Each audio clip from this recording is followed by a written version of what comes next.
Hi hello കഥ and ക്യാമറയുടെ പുതിയൊരു വീഡിയോയിലേക്ക് എല്ലാവർക്കും സ്വാഗതം.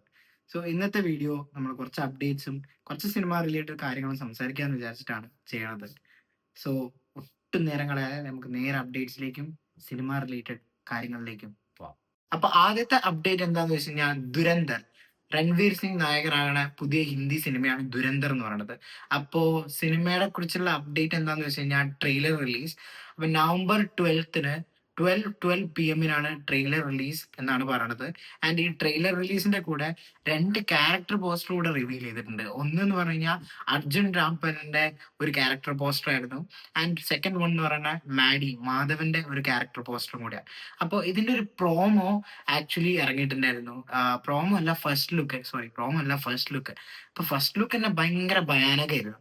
എല്ലാ ക്യാരക്ടേഴ്സിനെയും ഇൻവോൾവ് ചെയ്യിപ്പിച്ചിട്ടുള്ള ഒരു ഒരു ഒരു ഫസ്റ്റ് ലുക്ക് എന്ന് പറയാൻ പറ്റില്ല, അത് മോർ ലൈക്ക് എ ട്രെയിലർ. അതൊരു ട്രെയിലർ പോലെ തന്നെ നമുക്ക് കണക്കാക്കാം. അത് തിയേറ്ററിലൊക്കെ പ്ലേ ചെയ്ത സമയത്ത് ഭയാനക ഫീൽ ആയിരുന്നു. ഐ മീൻ ആ ബാക്ക്ഗ്രൗണ്ട് സ്കോറും പിന്നെ മൊത്തത്തിലുള്ള പരിപാടിയും ഒക്കെ ഉഷാറായിരുന്നു. ആൻഡ് ഇന്നിതാ 2 ക്യാരക്ടർ പോസ്റ്റർ വെച്ചിട്ട് അവര് ട്രെയിലർ റിലീസ് ഡേറ്റും കൂടിയാണ് അവര് റിവീൽ ചെയ്തിട്ടുള്ളത്. അതില് മാധവന്റെ ആവട്ടെ അർജുൻ രാംപലിന്റെ ആവട്ടെ രണ്ടും പവർഫുൾ. ആൻഡ് അർജുൻ രാംപലിന്റെ എന്ന് പറയുന്നത് ദ ഏഞ്ചൽ ഓഫ് ഡെത്ത് എന്ന് പറഞ്ഞിട്ടുള്ള ഒരു ടൈറ്റിൽ പോലെ കൊടുത്തിട്ടുള്ളത്. ആൻഡ് മാധവനിലേക്ക് വരുന്ന സമയത്ത് ദ ചാരിറ്റിയർ ഓഫ് കർമ്മ എന്ന് പറഞ്ഞിട്ടുള്ളത്. അപ്പോൾ രണ്ടും നല്ല പവർഫുൾ ക്യാരക്ടർ ആണെന്നുള്ളത് അത് തന്നെ മനസ്സിലായി. പിന്നെ ആ ഫസ്റ്റ് ലുക്ക് വന്ന സമയത്തും കുറെ ഇടയിലിടയിൽ ഇങ്ങനെ അവിടെ കാണിച്ചു പോയിരുന്നു. ആൻഡ് അതിൽ തന്നെ നമുക്ക് മനസ്സിലാവും എത്രത്തോളം പവർഫുൾ ആയിരിക്കും അവരുടെ ക്യാരക്ടർ എന്നുള്ളത്. And Ranveer Singh for sure അടിപൊളിയായിരിക്കും. അപ്പൊ ഞാൻ സിനിമയ്ക്ക് വേണ്ടി ഒരുപാട് വെയിറ്റ് ചെയ്യാണ്. എന്തായാലും നമുക്ക് 12/12 ഉച്ചയ്ക്ക് നവംബർ 12-ന് കാത്തിരിക്കാം ട്രെയിലറിന് വേണ്ടിയിട്ട്. നെക്സ്റ്റ് വൺ ഈസ് ബാലൻ. അപ്പോ മഞ്ഞുമൽ ബോയ്സ് എന്ന് പറഞ്ഞിട്ടുള്ള വലിയ സക്സസ്ഫുൾ ആയിട്ടുള്ള സിനിമയ്ക്ക് ശേഷം ചിദംബരം ഡയറക്ട് ചെയ്യാൻ പോകുന്ന സിനിമയാണ് ബാലൻ. ആൻഡ് ഇതില് ടൊവിനോ തോമസിന്റെ ഒരു ക്യാമിയോ അപ്പിയറൻസ് ഉണ്ട് എന്നാണ് റിപ്പോർട്ട്സ്. അപ്പൊ ടൊവിനോ ഈ അടുത്തായിട്ട് കുറെ ക്യാമിയോ അപ്പിയറൻസിലൊക്കെ കുറെ സിനിമയിൽ വരുന്നുണ്ട്. ആൻഡ് ലേറ്റസ്റ്റ് ആയി വന്ന ലോക വലിയൊരു സക്സസ് ആയി. ആൻഡ് ഈ സിനിമയും വലിയൊരു സക്സസ് ആവട്ടെ, ആവുമെന്ന് വിചാരിക്കണം. ആൻഡ് നമുക്ക് കണ്ടു കാണാം, നോക്കാം. Mohanlal major Ravi project. അപ്പൊ പ്രൊജക്ടിന്റെ ടൈറ്റിൽ റിവീൽ ഇന്ന് നടന്നു. മേജർ രവി തന്നെ തന്റെ സോഷ്യൽ മീഡിയ പ്ലാറ്റ്ഫോമിൽ കൂടിയാണ് ടൈറ്റിൽ റിവീൽ ചെയ്തിട്ടുണ്ടായിരുന്നത്. പഹൽഗാം ഓപ്പറേഷൻ സിന്ദൂർ എന്നാണ് സിനിമയുടെ പേര്. സോ ഇത് പേര് കേൾക്കുമ്പോൾ തന്നെ അറിയാം, ആ പഹൽഗാമിലെ ലേറ്റസ്റ്റ്, ഐ മീൻ റീസെന്റ് ആയിട്ട് നടന്ന ആ ഒരു ഇൻസിഡന്റും ഇന്ത്യ അതിന് ഒരു മറുപടിയായി കൊടുത്ത ഓപ്പറേഷൻ സിന്ദൂർ, ഇതിനെ ബേസ് ചെയ്തിട്ടാണ് സിനിമ. ആൻഡ് ഇതിനെ പറ്റി കുറെ കാര്യങ്ങൾ ഞാൻ സോഷ്യൽ മീഡിയയിൽ കേൾക്കുന്നുണ്ടായിരുന്നു. അപ്പോൾ അതിനെ കുറിച്ച് കറക്റ്റ് ഒരു ധാരണ കിട്ടിയിട്ട് പറയാന്ന് വിചാരിച്ചിട്ടാണ് ഇപ്പൊ പറയാത്തത്. അപ്പോൾ എന്തൊക്കെയോ എതിർപ്പോ കാര്യങ്ങളോ എല്ലാം സോഷ്യൽ മീഡിയയിൽ ഭയങ്കരമായിട്ട് നടന്നുകൊണ്ടിരിക്കുന്നുണ്ട് ഫാൻസിന്റെ സൈഡിൽ നിന്നും. വേറെ കുറെ കാര്യങ്ങൾ. അപ്പൊ അതിനെ കുറിച്ച് നമുക്ക് എന്തായാലും ഒരു വീഡിയോ ചെയ്യും, അതെന്താന്ന് പഠിച്ചു തരട്ടെ. അപ്പോ ഇതാണ് ടൈറ്റിൽ. എന്തായാലും സിനിമയുടെ വേറെ അപ്ഡേറ്റ്സ് ഒക്കെ നമ്മുടെ ചാനലിൽ കൂടെ നമ്മൾ വരുന്ന ദിവസങ്ങളിൽ വരുമ്പോൾ പങ്കുവെക്കും, ഉറപ്പായിട്ടും പങ്കുവെക്കും. മോഹൻലാൽ ഫാൻസിന് വീണ്ടും എൻജോയ് ചെയ്യാൻ വേണ്ടിയിട്ടുള്ള വേറൊരു കാര്യം എന്താന്ന് വെച്ച് കഴിഞ്ഞാൽ 2 സിനിമകളാണ് ഡിസംബർ 2025 ഡിസംബർ വെക്കേഷന് ഒരുങ്ങുന്നത്. ഒന്നെന്ന് പറഞ്ഞാൽ Vrusshabha and second one is ബബ്ബപ്പ. ദിലീപിന്റെ സിനിമയാണ്. അതിൽ ലാലേട്ടന്റെ ഒരു ക്യാമിയോ ഉണ്ട് എന്നുള്ളത് എല്ലാവരും ഇപ്പൊ അറിയാം.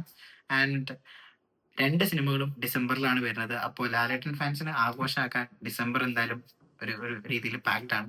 എന്തായാലും ഞാനും ഭയങ്കര എക്സൈറ്റഡ് ആണ്. ഞാൻ എക്സൈറ്റഡ് ആയിട്ടുള്ള ബബ്ബബ കാണാൻ വേണ്ടിയിട്ടാണ് ആക്ച്വലി. കാരണം അതിൽ ലാലേട്ടന്റെ ഒരു ഡാൻസ് ഒക്കെ ഉണ്ടെന്ന് കേൾക്കുന്നുണ്ട്. And I'm really excited for Vrishabha as well. But ബബ്ബബയ്ക്ക് എന്തോ ഒരു പ്രത്യേക ഒരു കാണാനുള്ള ഒരു എക്സൈറ്റ്മെന്റ്. നെക്സ്റ്റ് വൺ ഈസ് മമ്മൂക്കയുടെ കളങ്കാവൽ.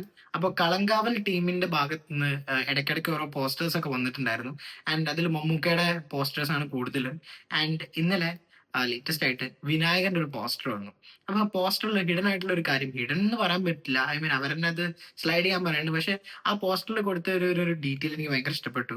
അത് നിങ്ങൾക്ക് കാണിച്ചു തരാമെന്ന് വിചാരിച്ചു. എന്താ സംഭവം എന്ന് വെച്ച് കഴിഞ്ഞാൽ ഹോൾഡ് ആൻഡ് സ്ലൈഡ് എന്നാ പറയണത്. അപ്പോൾ ജസ്റ്റ് ഹോൾഡ് ചെയ്തിട്ട് ഇങ്ങനെ സ്ലൈഡ് ചെയ്ത് പോകുമ്പോൾ സൂൺ നമ്മുടെ വില്ലൻ ആ സൈഡിൽ തന്നെ ഒളിച്ചിരിക്കുന്നുണ്ട് എന്നാണ്. ഒളിച്ചിരിക്കുകയല്ല, ശക്തനായിട്ട് അവിടെ തന്നെ ഉണ്ട് എന്നുള്ളതാണ് കാണിക്കുന്നത്. ഈ സിനിമ ആക്ച്വലി ഞാൻ ഭയങ്കര വെയിറ്റിംഗ് ആണ്. ഞാൻ മുന്നേ പറഞ്ഞിട്ടുണ്ടായിരുന്നു. അതിന്റെ കാരണം എന്താണെന്ന് വെച്ച് കഴിഞ്ഞാൽ ഇതിൽ മമ്മൂക്ക് ഒരു നെഗറ്റീവ് റോളാണ് ചെയ്യുന്നത്. ആൻഡ് ആ റോളും എങ്ങനെ ആയിരിക്കും എന്നുള്ളതാണ് എന്റെ മനസ്സിലുള്ളത്. ഐ മീൻ കുറച്ച് ചാലഞ്ചിങ് ആയിരിക്കാം, കാരണം ഇതൊരു കൊടൂര വില്ലനാണ്. ആൻഡ് ഈ ഒരു റോള് മമ്മൂക്ക എങ്ങനെ, കാരണം മമ്മൂക്കയുടെ ഓരോ സിനിമയിലെ പെർഫോമൻസും സർപ്രൈസിങ് ആണ്. അത് കണ്ടിരിക്കണം നമുക്ക് ഭയങ്കര സർപ്രൈസിംഗ് ആയിട്ടാ തോന്നുന്നത്. അപ്പൊ ഇതിലും അങ്ങനത്തെ ഒരു സംഭവം ഉണ്ടാവും എന്നുള്ളത് 100% ഷുവറാണ്. അപ്പൊ എന്താണെന്നുള്ളത് നമുക്ക് 27th കാണാം. അപ്ഡേറ്റ്സും കാര്യങ്ങളൊക്കെ അവിടെ നിൽക്കട്ടെ. വേറെ രസകരമായി തോന്നിയുള്ള 2 കാര്യങ്ങളുണ്ട്. ഒന്നെന്ന് പറഞ്ഞു കഴിഞ്ഞാൽ വിജയുടെ പുതിയ സിനിമ ജനനായകനിലെ ഫസ്റ്റ് സോങ് ഇന്നലെ ഔട്ട് ആയിട്ടുണ്ടായിരുന്നു. ആൻഡ് അതിന്റെ പേരാണ് ദളപതി കച്ചേരി. അപ്പോ പാട്ട് കേട്ട സമയത്ത് ഞാൻ ഇതിനെ കുറിച്ചൊരു വീഡിയോ വേറെ ഇട്ടിട്ടുണ്ടായിരുന്നു. അതിലും പറയണത് എനിക്ക് ചില പോർഷൻസ് ഇഷ്ടമായി. ആൻഡ് ഓവറോൾ നോക്കുമ്പോൾ വലിയൊരു ഗുമ്മായിട്ടൊന്നും തോന്നിയില്ല. എന്നാലും ചില പോർഷൻസ് തിയേറ്ററിൽ നിന്ന് കേൾക്കുമ്പോൾ 100% അത് വൈബായിട്ട് തോന്നും എന്നുള്ളതാണ് ഞാൻ പറഞ്ഞിട്ടുണ്ടായിരുന്നത്. ആൻഡ് ഇത് സിനിമയിലെ പാട്ടിനെ പറ്റി ഒരുപാട് മിക്സഡ് അഭിപ്രായങ്ങൾ ഉണ്ടായിരുന്നത്. ആൻഡ് അതല്ല നമ്മുടെ ടോപ്പിക് ആക്ച്വലി.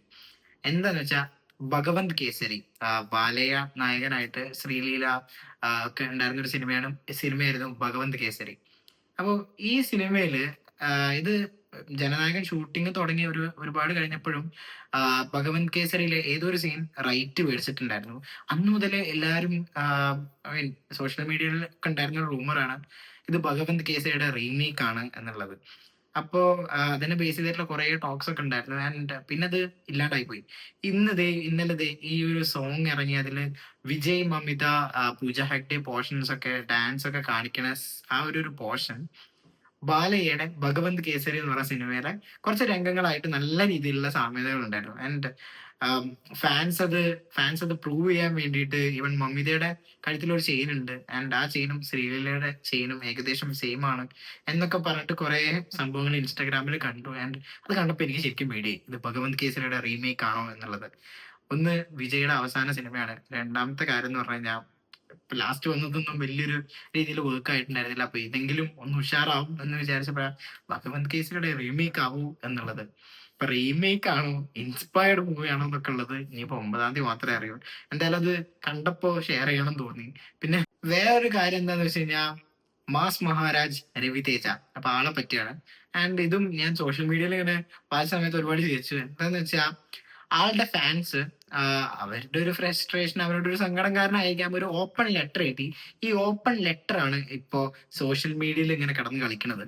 ആൻഡ് എന്താന്ന് വെച്ച് കഴിഞ്ഞാൽ ഫാൻസ് റിക്വസ്റ്റ് ചെയ്യാണ് നമ്മുടെ രവിതേജയുടെ അടുത്ത്, നിങ്ങൾ ഇങ്ങനത്തെ എന്താ പറയാ പാട്ടും ഡാൻസും ആക്ഷനും ഇങ്ങനത്തെ സംഭവങ്ങളൊക്കെ ഒന്ന് മാറ്റി നല്ല രീതിയിലുള്ള ഒരു സ്ക്രിപ്റ്റ് സെലക്ട് ചെയ്തിട്ട് നല്ല രീതിയിൽ അഭിനയിക്കാൻ വേണ്ടിയിട്ടായിരുന്നു അതിനൊരു റിക്വസ്റ്റ് ഉണ്ടായിരുന്നത്.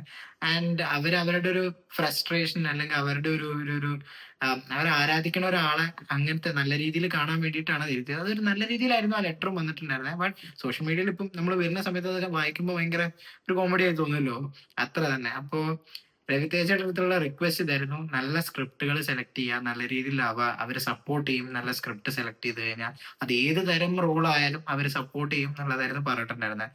ആൻഡ് തെലുഗു മൂവീസിലേക്ക് വരുന്ന സമയത്ത് അവരെന്ന് പറയണത് ഒരു ആക്ടറിനെ ഐ മീൻ അവിടുത്തെ ആക്ടേഴ്സ് ആണെങ്കിൽ പോലും സ്റ്റാർ വാല്യൂവിനാണ് കൂടുതൽ എന്താ പറയാ പ്രാധാന്യം കൊടുക്കുന്നത്. ഇപ്പൊ mega star, mega power star, അപ്പൊ നമുക്കും ഉണ്ട് മെഗാ സ്റ്റാറും കംപ്ലീറ്റ് ആക്ടറും ഒക്കെ ഉണ്ട്. പക്ഷെ എന്നാൽ കൂടെ നമ്മുടെ ആക്ടേഴ്സ് ഇപ്പൊ കേരളത്തിലേക്ക് വരുന്ന സമയത്ത് കുറച്ചും കൂടെ സിനിമ ക്യാരക്ടറിനാണ് റെലവൻസ് കൊടുക്കണമെന്നുണ്ടെങ്കിൽ അവിടേക്ക് ചെല്ലുന്ന സമയത്ത് സൂപ്പർ സ്റ്റാർ അല്ലെങ്കിൽ ആ ഒരു സ്റ്റാർ പദവിക്കാണ് അവര് കുറച്ചും കൂടി ഇമ്പോർട്ടൻസ് കൊടുക്കണേ.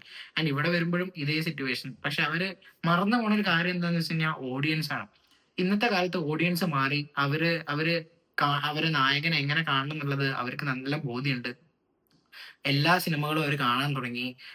അപ്പോ ഇങ്ങനത്തെ സ്റ്റാർ മെറ്റീരിയൽ സംഭവങ്ങൾ മാത്രം ചെയ്യാതെ കുറച്ച് നല്ല നല്ല കണ്ടന്റ് ചെയ്യണം എന്നുള്ള അവര് റിക്വസ്റ്റ് വാലിഡ് ആണ്.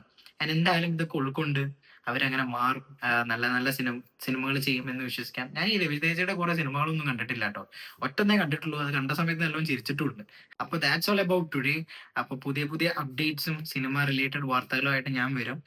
ആൻഡ് എൻ്റെ ഈ വീഡിയോ ഇഷ്ടപ്പെട്ട് കഴിഞ്ഞാൽ ലൈക്ക് ചെയ്യുക and share it with your family and friends. And ഇങ്ങനത്തെ സിനിമ റിലേറ്റഡ് വീഡിയോസ് കാണാൻ താല്പര്യം ഉണ്ടെന്നുണ്ടെങ്കിൽ നമ്മുടെ ചാനൽ സബ്സ്ക്രൈബ് ചെയ്യുക.